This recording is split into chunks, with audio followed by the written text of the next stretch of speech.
नमस्कार बच्चों, कैसे हैं आप सब। आशा करती हूँ आप सभी अच्छे होंगे, स्वस्थ होंगे, खुश होंगे और अपनी पढ़ाई भी अच्छे से कर रहे होंगे। तो जैसा कि आप सभी जानते हैं, मैं हूँ आपकी हिंदी की अध्यापिका और मैं स्वागत करती हूँ आप सभी का आईसीटी वर्चुअल क्लासरूम में। और आज हम यहाँ पर एकत्रित हुए हैं पढ़ने के लिए क्लास 6 की हिंदी।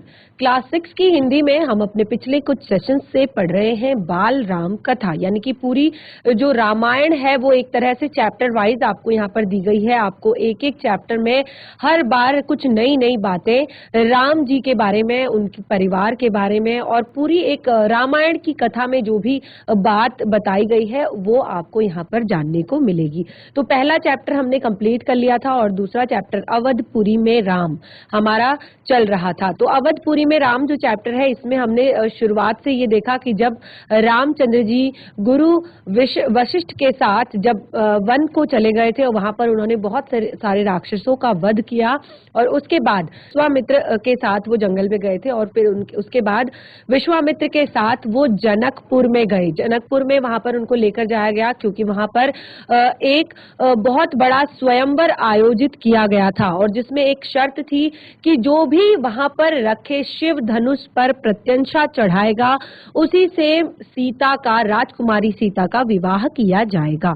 तो बहुत सारे राजकुमार अलग अलग देशों से वहां पर आए हुए थे, बहुत सारी अलग अलग जगहों से वहां पर राजा आए हुए थे जो उस धनुष पर प्रत्यंशा चढ़ाने का प्रयास कर रहे थे, क्योंकि वो जो धनुष था वो शिव धनुष था, यानी कि शिव जी द्वारा परशुराम को दिया गया था। और परशुराम क्योंकि एक साधु थे, एक संत थे, एक महर्षि थे, तो वो एक जगह पर नहीं टिकते थे, तो उन्होंने उस शिव धनुष को राजा जनक को संभालने के लिए दिया था कि आप इसको अपने पास संभालिए। तो फिर जब राजा जनक को जब यहाँ पर विश्वामित्र के साथ राम लक्ष्मण दोनों उस सभा में गए तो वहां पर राजा जनक उनके दर्शन से मोहित हो गए, बहुत ज्यादा खुश हो गए, प्रसन्न हो गए। और सभी राजाओं के प्रयास के बाद जब भगवान राम की बारी आई, विश्वामित्र ने उनसे कहा कि आप भी प्रत्यंशा चढ़ाइए, आप भी धनुष को पर प्रत्यंशा चढ़ाने का प्रयास कीजिए। तो राम ने जैसे ही उस शिव धनुष को तोड़ा तो उसी समय वो छुआ, उसी समय वो शिव धनुष टूट गया। तो राजा जनक जो थे वो बहुत ज्यादा प्रसन्न हुए, बहुत ज्यादा खुश हुए। उन्हें लगा कि उन्हें अपनी पुत्री सीता के लिए एक योग्य वर मिल चुका है, एक योग्य व्यक्ति जिसकी तलाश थी, जो कि हष्ट पुष्ट है, गुणवान है, हर तरह की विद्याओं में निपुण है। इस तरह का बालक जो उनको एक विवाह के लिए एक वर चाहिए था वो उनको आज मिल गया है।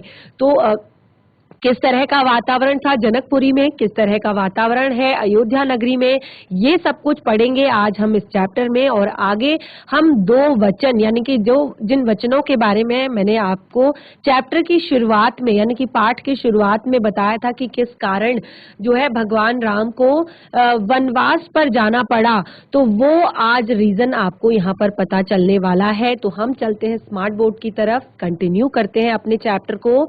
सभी बच्चे ध्यान पूर्वक पढ़ेंगे और समझने का प्रयास करेंगे।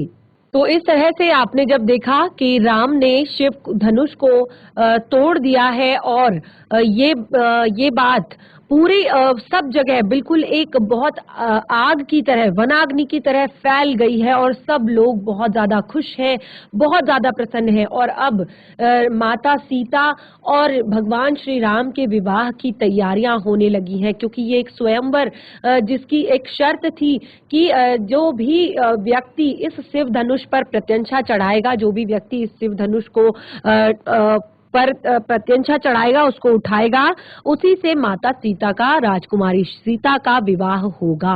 अब यहाँ पर जो एक तरह से महाराज जनक ने यहाँ पर संदेश भेजा अयोध्या में, तो जब महाराज जनक का संदेश अयोध्या वासियों को मिला, अयोध्या में मिला, तो अयोध्या में खुशियां छा गई।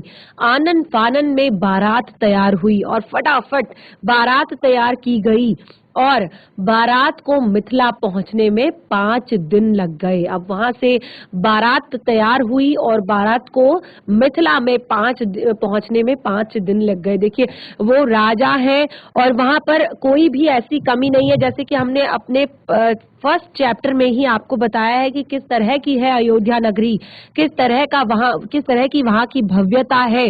तो ऐसी कोई चीज वहां पर नहीं है कि जिसकी कमी है, जिसकी वजह से चाहे वो आभूषण हो, चाहे वो वस्त्र हो, चाहे वो खाने पीने की चीजें हो, चाहे और कोई चीजें हो, तो किसी भी चीज की कमी नहीं है। फटाफट से एक दिन के अंदर ही अंदर पूरी बारात जो है तैयार कर ली गई और फिर बारात रवाना हुई मिथिला के लिए, जनकपुरी के लिए।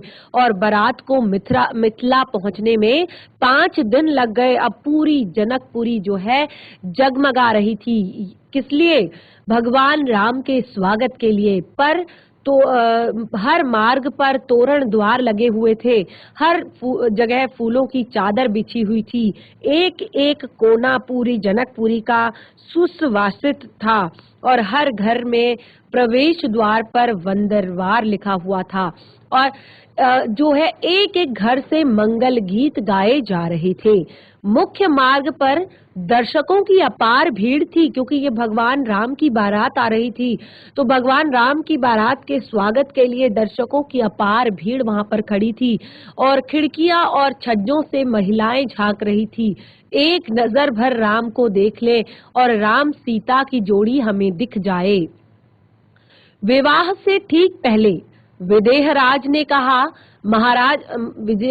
विदेहराज ने महाराज दशरथ से कहा, राजन, राम ने मेरी प्रतिज्ञा पूरी करके मेरी बड़ी बेटी सीता को अपना लिया।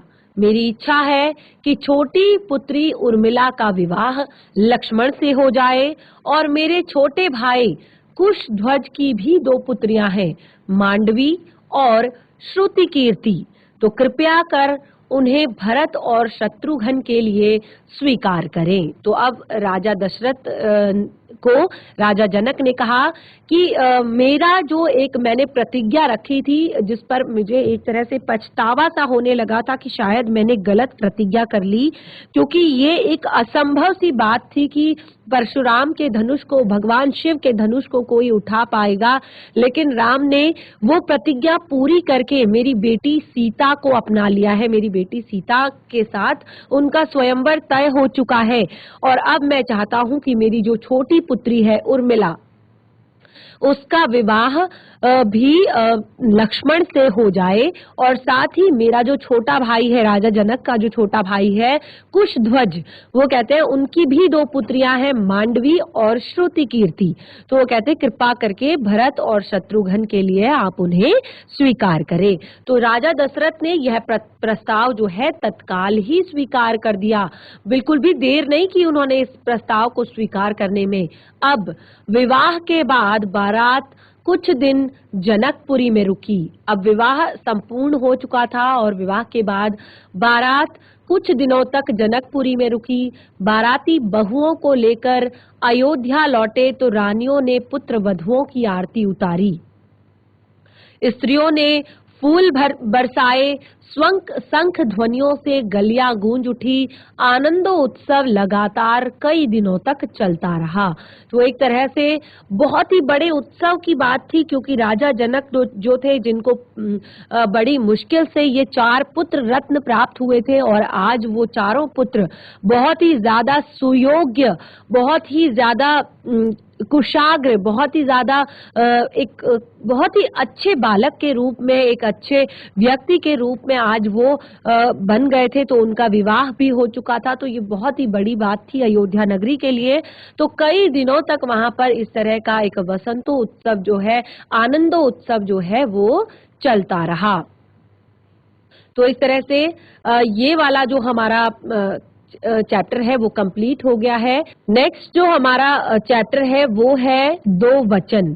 तो 2 वचन जो यहाँ पर हमने आपको बताया कि किस तरह से जो रानी कैकई हैं, उन्होंने राजा दशरथ से 2 वचन ले रखे थे कि आप मेरे इन 2 वचनों को आप मेरे इन 2 वचनों को देंगे जब मुझे जरूरत होगी, जब मुझे आवश्यकता होगी, तब आप मुझे इन 2 वचनों को देंगे। तो हम इस चैप्टर को यहाँ पर कंटिन्यू करेंगे। तो इस 2 वरदान जो हमारा पाठ है इसको हम कंटिन्यू करेंगे। तो जैसे ही राजा दशरथ अपनी पुत्र वधुओं को लेकर अयोध्या नगरी में आते हैं, अयोध्या नगरी में जैसे हमने बताया कि बहुत ज्यादा खुशियां छा जाती हैं, बहुत ही ज्यादा लोग प्रसन्न होते हैं कि अब एक तरह से जो एक पूरी मनोकामना थी वो पूर्ण हो चुकी है, जिसका सपना अयोध्या नगरी बहुत समय से देख रही थी, बहुत पहले से देख रही थी, वो बात आज पूरी हो गई है। तो ये 2 वरदान, ये जो 2 वरदान यहाँ पर कैकेयी ने लिए थे, राजा दशरथ थे, दशरथ से जब मैंने आप लोग को पहले क्लियर किया था कि जब एक बार राजा दशरथ युद्ध के मैदान में गए हुए थे, युद्ध के मैदान में गए हुए थे, तो उनके साथ रानी कैकेयी भी युद्ध के मैदान में थी। तो युद्ध करते करते राजा दशरथ का जो रथ था उसका पहिया निकल गया था, यानी कि उसका पहिया थोड़ा सा ढीला हो गया था। अगर उसका पहिया निकल जाता, क्योंकि उसका जो पेच था बीच में जिस पर वो टिका हुआ था, वो पेच कहीं गिर गया था, और इस समय अगर राजा दशरथ का वो टायर निकल जाता, रथ का वो पहिया निकल जाता, तो शायद उनके प्राणों पर बात बन आती, यानी कि उनके प्राण भी शायद इस युद्ध में चले जाते। लेकिन रानी कैकेयी की सूझबूझ और समय पर उन्होंने जो वहां पर काम किया वो बहुत ही ज्यादा काम आया और राजा दशरथ के प्राण बच गए। उन्होंने उस पेच की जगह अपनी उंगली वहां पर फंसा दी और इस तरह से राजा दशरथ के प्राण बच गए। और आज राजा दशरथ इस बात से बहुत ही ज्यादा प्रसन्न थे रानी कैकेयी के। तो उन्होंने रानी कैकेयी से कहा कि मैं आपके इस कृत्य से बहुत ही ज्यादा प्रसन्न हूँ, जो आज आपने मेरे प्राणों की रक्षा की है। इसके लिए आप मुझसे वरदान मांगिए, कोई भी 2 वरदान जो आपको लगता है कि आपको चाहिए। तो उन्होंने कहा कि राजन, मैं बहुत ज्यादा प्रसन्न हूँ, आपकी पत्नी के रूप में मैं बहुत ज्यादा खुश हूँ। कोई भी ऐसी चीज नहीं है जिसकी कमी मुझे अयोध्या नगरी में है, कोई ऐसी चीज नहीं है जिसकी कमी मुझे राजमहल में है। तो आज मुझे आपके इन 2 वचनों की कोई आवश्यकता नहीं, मुझे नहीं लगता कि मुझे कोई वचन चाहिए, मुझे कोई चीज ऐसी है मेरे पास संसार में जो नहीं है। तो आप अपने वचनों को जब कभी ऐसा होगा कि मुझे लगेगा कि हमारा प्रेम कम हो रहा है या मुझे अब वचन की जरूरत है, तो मैं आपसे जरूर इस वचन को लूंगी।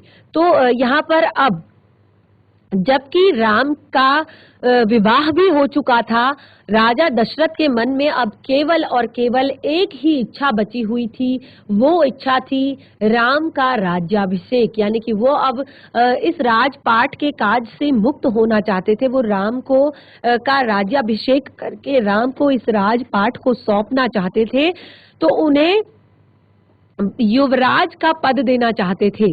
और अयोध्या नगरी लौटने के बाद जब राम अयोध्या नगरी लौटे थे, तो उन्होंने राम को राजकाज में शामिल करना शुरू कर दिया था, यानी कि उन्हें राजकाज में कि किस तरह की योजना बनाई जाती है, किस तरह से राज्य को चलाया जाता है, किस तरह से राजकाज किया जाता है, किस तरह से एक राजा के कर्तव्य होते हैं, ये सारी चीजें उन्होंने राम को सिखानी शुरू कर दी थी।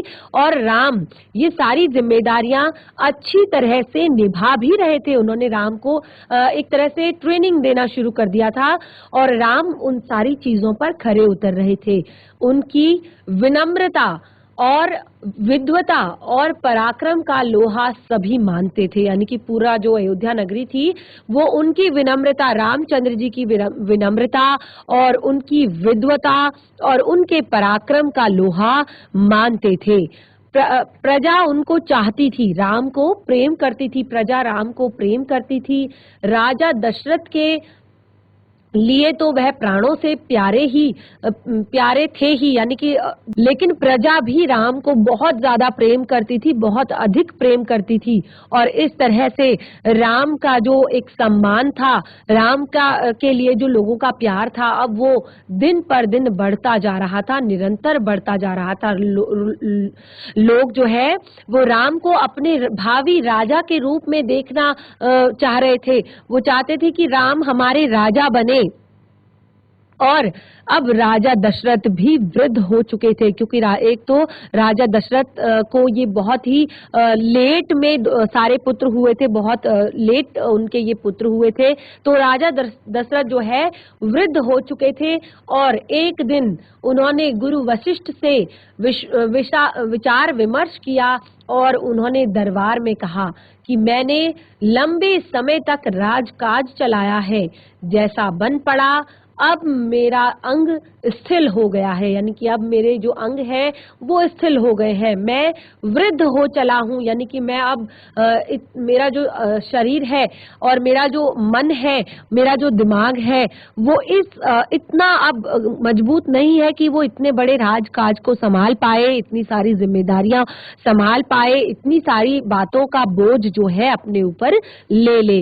तो वो कहते हैं कि मैं अब वृद्ध हो चला हूँ और मैं चाहता हूँ कि मैं यह कार्यभार राम को सौंप दूं। और वो कहते हैं कि मैं चाहता हूं कि मैं अब ये सारा कार्यभार जो है, जितना भी राजकाज का ये जो काम है, ये मैं राम को सौंपना चाहता हूं। अगर आप सब सहमत हो तो राम को युवराज का जो पद है वो दे दिया जाए। अब यहाँ पर राजा दशरथ ने जो सभा है उसमें अपनी इच्छा जो है रख दी।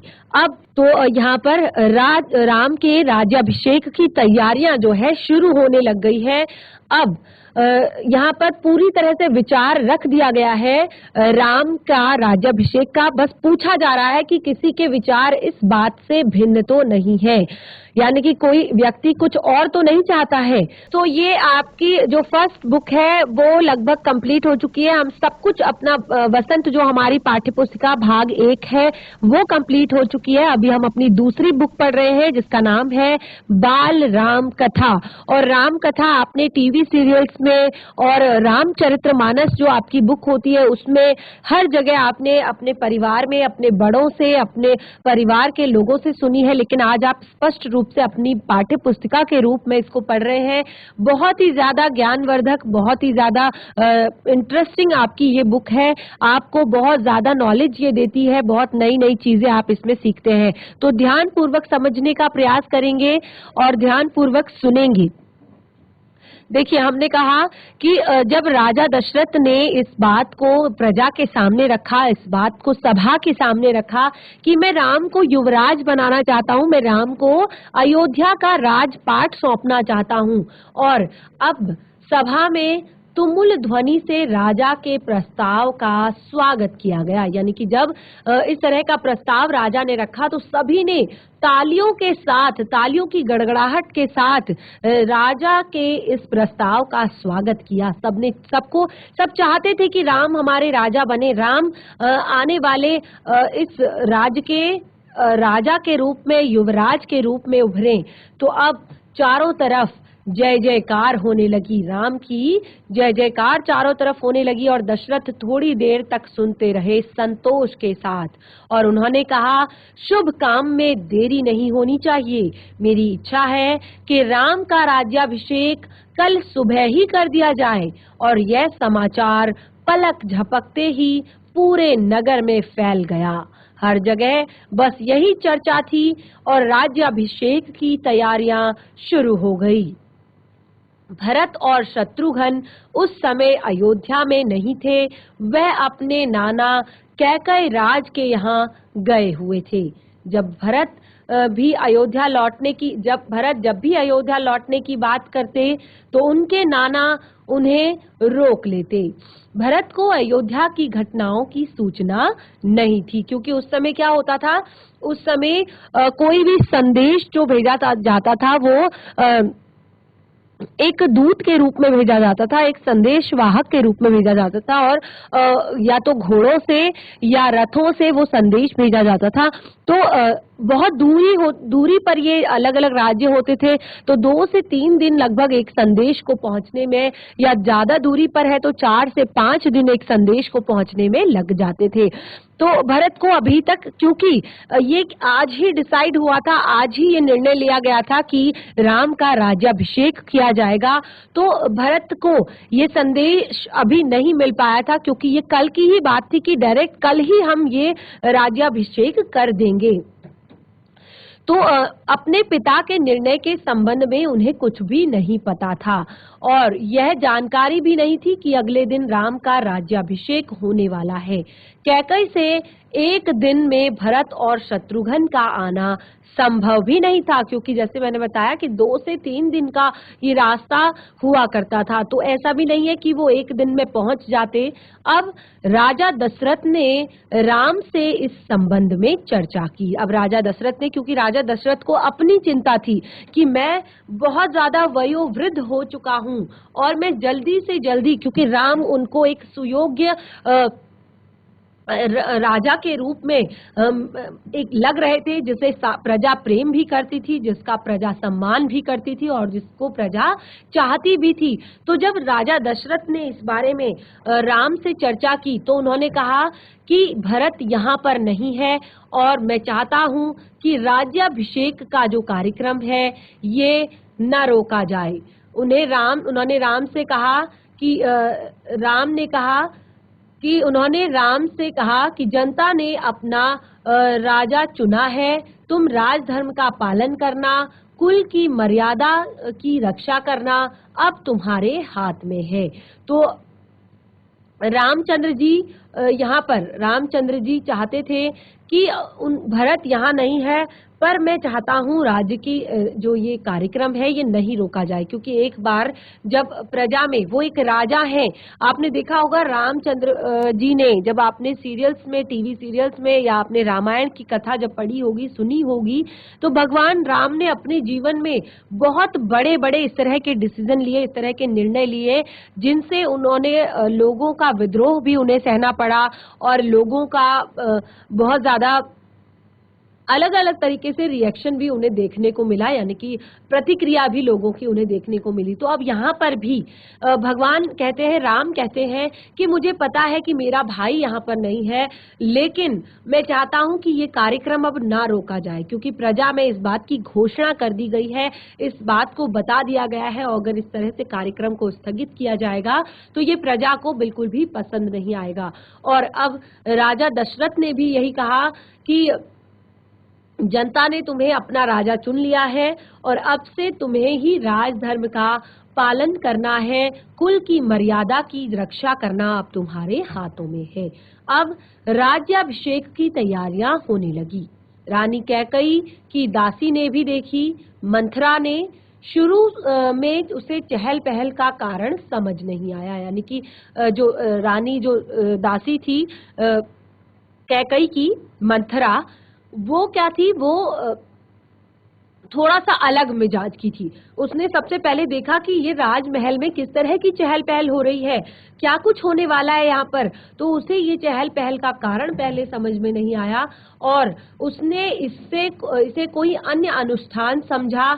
इतनी रौनक, इतनी सजावट, ऐसा कुछ उसने अन्य अनुष्ठानों में नहीं देखा, और उसे बहुत ज्यादा अचंभा हुआ। और फिर उसने रानी कौशल्या की दासी से पूछा कि तब उसे पता चला कि राम का राज्याभिषेक होने वाला है, और यह उत्सव उसी के लिए है। तो राम का राज्याभिषेक होने वाला है, ये सारा उत्सव जो है ये इसी के लिए हो रहा है, सारे उत्सव की तैयारी जो है वो इसी के लिए हो रही है। अब मंथरा जो है वो जल भुन गई, यानी कि बहुत ज्यादा उसके अंदर रोष आ गया। अब राम का राज्याभिषेक उसको एक षड्यंत्र लगा, उसे लगा कि ये एक षड्यंत्र हो रहा है रानी कैकई के विरुद्ध। वह रानी कैकई की दासी थी, बचपन से ही कैकई का हित उसके लिए सर्वोपरि था। यानी कि जब कैकई का विवाह भी नहीं हुआ था, बचपन से ही जो मंथरा थी वो रानी कैकई की दासी थी। रानी कैकई की कहें तो हेल्प करती थी हर कामों में। तो अब क्योंकि उसने रानी कैकई को बड़े होते देखा था, रानी कैकई को रानी बनते देखा था, उनके बच्चों को पाला पोसा था, तो आज जब उन्हें इस तरह की बात पता चली अचानक से कि राम का राज्याभिषेक होने वाला है और ये बात रानी कैकई को नहीं पता या उसको नहीं पता, तो रानी कैकई उसके लिए सर्वोपरि थी। मंथरा उसे अपना हित मानती थी। यानी कि रानी कैकई के लिए कोई भी कुछ भी गलत हो रहा है तो उसको सही करना वो अपना हित मानती थी। उसे वह कैकई की मुँह लगी थी। यानी कि कैकई ने उसे बहुत सिर पर चढ़ा रखा था, बहुत ज्यादा कैकई ने उसको बहुत ज्यादा मतलब एक प्रेम से रखा हुआ था, बहुत मानती थी, बहुत मान सम्मान देती थी। तो कैकई ने उसे कैकई के वह मुंह लगी हुई थी, कैकई भी उसे बहुत ज्यादा मानती थी। अब क्रोध से आग बबूला हो गई मंथरा और रनिवास की ओर भागी। यानी कि रानियों का जो निवास स्थान होता है उधर की तरफ भागी और सीधे कैकई के कक्ष में पहुंच गई और वो हाँफ रही थी। क्रोध से चेहरा लाल हो रहा था, भागने के कारण सांस उखड़ रही थी और उसने रानी कैकई को सोते हुए देखा और उसने देखा कि रानी कैकई जो है विश्राम कर रही है, रानी कैकई जो है सो रही है। उसने किसी तरह स्वयं को संभालते हुए कहा, अरे मूर्ख रानी, उठ, तेरे ऊपर भयानक विपदा आने वाली है। यह समय सोने का नहीं है, होश में आने का है। विपत्ति का पहाड़ टूटे इससे पहले जाग जाओ। रानी कैकई नींद से चौंक कर उठी। वह मंथरा की बात समझ नहीं पाई। क्या बात है, तुम इतनी घबराई हुई क्यों हो? सब कुशल तो है? उसने ये पूछा। तो बच्चों, बाल राम कथा के हम उस पड़ाव पर हैं जहाँ पर भगवान राम को वनवास के लिए जाना पड़ रहा है। अब रानी कैकई जो है उनको ये बात पता चल चुकी है कि राम का राज्याभिषेक होने वाला है, लेकिन फिर भी क्योंकि वो बहुत ज्यादा अच्छी हैं, बहुत ज्यादा सीधी सरल हैं, तो उन्हें इन बातों से कोई लेना देना नहीं है। लेकिन जो दासी है मंथरा, वो बहुत ही ज्यादा क्रोधित है इस बात से और वो रानी को भड़काने का प्रयास कर रही है। तो क्या कुछ होगा आगे इस चैप्टर में हम कंटिन्यू करेंगे अपने नेक्स्ट सेशन में। आप सभी इस चैप्टर को घर पर एक बार जरूर रिवाइज कीजिए, बहुत ही ज्यादा इंटरेस्टिंग है और बहुत ही ज्यादा आपको यहाँ पर चीजें सीखने को मिलेंगी। तो हम मिलेंगे अपने नेक्स्ट सेशन में, तब तक के लिए धन्यवाद। आपका दिन शुभ हो।